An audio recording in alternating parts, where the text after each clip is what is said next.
বিসমিল্লাহির রহমানির রহিম। আসসালামু আলাইকুম বন্ধুরা, আমি লুৎফুন্নেসা, দেখছেন আমার চ্যানেল ইসলামিক ওম্যান লুৎফুন্নেসা। আজকে শুক্রবার, আজকে আমি আবার একটা ব্লগ নিয়ে চলে এসেছি। আজকের কিন্তু আবহাওয়াটা খুবই সুন্দর, বৃষ্টি হচ্ছে না বললেই চলে, একদম ঝিরিঝিরি মতো বৃষ্টি হচ্ছে। আর আজকে আমি আমার বাবুর আব্বু বললো একটু পাস্তা করো, গার্লিক পাস্তা। তো আমি এখন পাস্তার জন্য দুধটা প্রথমে একটু ফুটিয়ে নিচ্ছি, একটু ঘন করে নেব। তো প্লিজ স্কিপ না করে ভিডিওটা পুরোটাই দেখবেন, ইনশাআল্লাহ ভালো লাগবে। তো আমি দুধটার মধ্যে আমি চিনি দিয়ে নিচ্ছি, যে যার স্বাদ মতো চিনি দেবেন। তো চিনিটা দিয়ে আমি একটু দুটো এলাচ দিয়েছি আর একটুখানি কেশর দিয়ে দিচ্ছি, জাস্ট 2-3টে ধাগা দিয়ে দেবো সুতো। আর আমি এখানে পাস্তার পানিটা গরম হতে বসিয়ে দিয়েছি, আর পানিটার মধ্যে কিন্তু আমি একটু নুন আর একটুখানি রিফাইন তেল দেবো। আর তারপরে নুন বলতে লবণ দিয়েছি। তো আমি তেল আর লবণ দিয়ে পানিটা একটুখানি হালকা ফুটিয়ে নেব, তারপরে আমি পাস্তাটা দেবো। আর এদিকে আমি যে তেলটা বার করে রেখেছি, ওটাকে তো আমরা দিলই বলি, জানি না কোথায় কি বলে। তো ওটাকে আমি বার করে রেখেছি ফ্রিজ থেকে। তো এখন আমি ওটা রান্না করব। পেঁয়াজ কেটে তেল দিয়ে পেঁয়াজ দিয়েছি লাল হতে। আর এদিকে আমার পাস্তার পানিটা গরম হয়ে গেছে, আমি পাস্তাটাও দিয়ে নিচ্ছি। আমি অর্ধেকটা পাস্তা দিয়ে দিলাম, অর্ধেকে একটু বেশি পরিমাণে দিয়েছি যেটুকু ছিল আমার কাছে। তো এখন এটা সিদ্ধ হোক, আর আমি এদিকে পেঁয়াজ লাল হয়ে গেছে প্রায়। তো আমি আদা রসুন দিয়েছি, এই তো আদা রসুনটা দিয়ে একটু নাড়াচাড়া করে নেব, যাতে আদা রসুনের গন্ধটা চলে যায়। আর নাড়াচাড়া করে নিয়ে আমি তেলটা দিয়ে দেবো। তেলটা ফ্রিজে বার করে আমি পানি দিয়ে রেখেছিলাম, তো পানিটা ফেলে দিয়ে ভালো করে ধুয়ে রেখেছি। তো এখন তেলটা আমি দিয়ে দিলাম।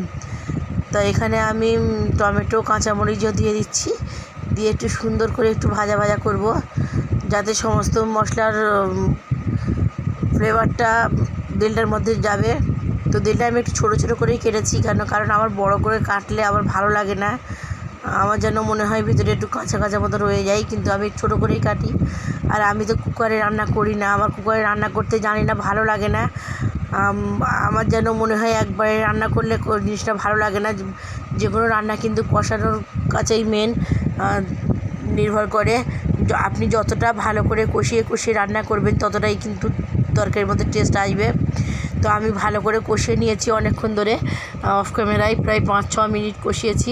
তারপর আমি অল্প একটু পানি দিয়ে আর বন্ধ করে দিয়েছি। আর এদিকে আমার পাস্তাটা সেদ্ধ হয়ে গেছে, আমি একদম ঠান্ডা পানি দিয়ে ধুয়ে নিয়েছি, কারণ ওর গরম ওরকমই রেখে দিলে রান্নার প্রসেসটা থাকবে আর পাস্তাটা একদমই নরম হয়ে যাবে।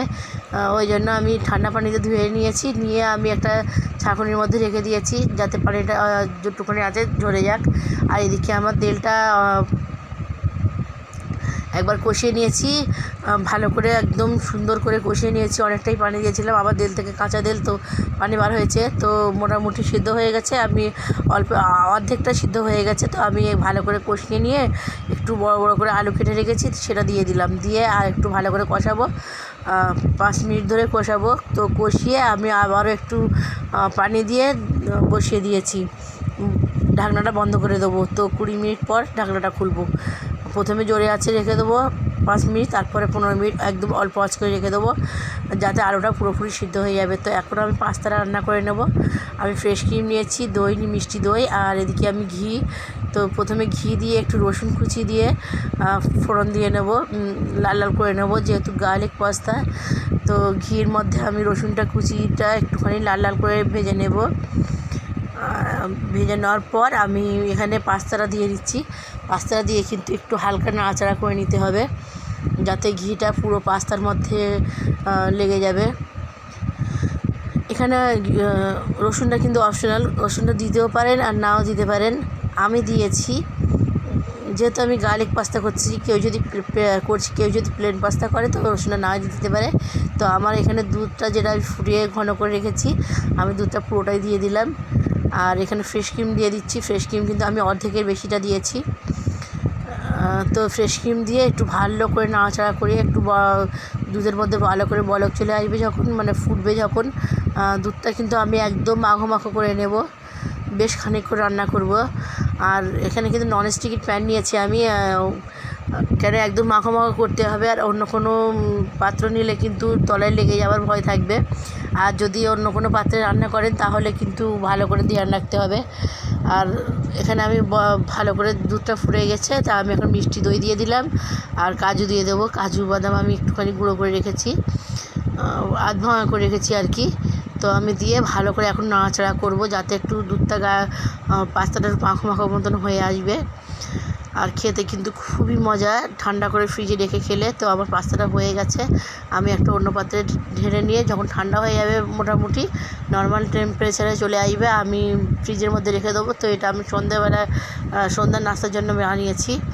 আর এদিকে আমি ডিলটা আমার হয়ে গেছে, আলুটাও সিদ্ধ হয়ে গেছে প্রায়, মানে পুরোটাই আলুটা সিদ্ধ হয়ে গেছে। তবুও আমি আরও নাড়াচাড়া করিয়ে কষিয়ে নিয়ে 2-1 মিনিট আরও কষাবো। তারপর আমি একটু ঝোলের পানি দিয়ে দেবো। আর এখন আমার রান্নাটা শেষ, তো আমরা এখন খেয়ে নিচ্ছি। একটু সালাদ করে নিয়েছি। তো প্লিজ বন্ধুরা, ভালো লাগলে সাবস্ক্রাইব করে পাশের বেল আইকনটা বাজিয়ে দেবেন। আর এখানেই আমি ব্লগটা শেষ করছি। আর প্লিজ ভালো লাগলে একটা লাইক দিয়ে দেবেন আর কমেন্টের মধ্যে আমাকে জানাবেন। আপনাদের কিন্তু লাইকটা আমার কাছে অনেক মাইনে রাখে। আমি শেষ করছি বলে আবারও কথা বলে নিলাম। তো সাবস্ক্রাইব করে দেবেন। আর এখানে আমি রাখছি। আসসালামু আলাইকুম ওয়া রাহমাতুল্লাহি ওয়া বারাকাতুহু।